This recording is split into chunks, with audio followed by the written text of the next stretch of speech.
Sarah Palin burst onto the national scene. Ever since then, she has been dogged by the question, is she ready to be vice president? NBC's Savannah Guthrie has a reality check. Her running mate has said she knows more about energy than anyone in America. She knows more about energy than probably anyone else in the United States of America. And in her first television interview since being nominated, Sarah Palin herself said this. As the governor of this state that produces nearly 20% of the U.S. domestic supply of energy. A remark she refined a bit this week. My job has been to oversee nearly 20% of the U.S. domestic supply of oil and gas. But no matter how you slice it, she's wrong. Alaska accounts for only 3.5% of America's total energy production, 7.5% of oil and gas.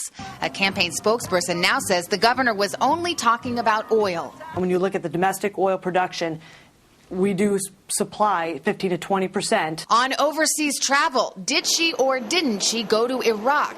Campaign aides told a few reporters she did. The McCain campaign later backtracked, saying she visited a border crossing with Kuwait, going briefly into Iraq.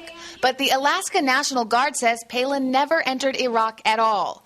An aide also said Palin visited Ireland, but the campaign had to backtrack again. Yes, she'd been to Ireland. Her plane stopped at the airport to refuel.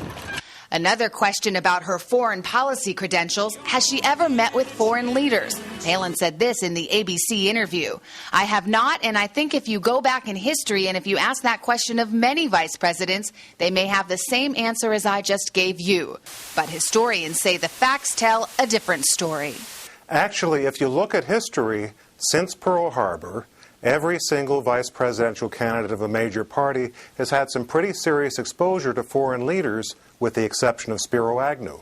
And then there's that bridge in Alaska. As NBC reported, I support these infrastructure projects. Palin initially supported the bridge and killed it only after Congress pulled its backing. The state kept the money. But the McCain campaign continues to tout Palin's opposition to the bridge. This campaign ad aired during network newscasts. She stopped the bridge to nowhere. And it's a line Sarah Palin rarely misses an opportunity to repeat. I did tell Congress, thanks, but no thanks. Thanks, but no thanks. Thanks, but no thanks on that bridge to nowhere.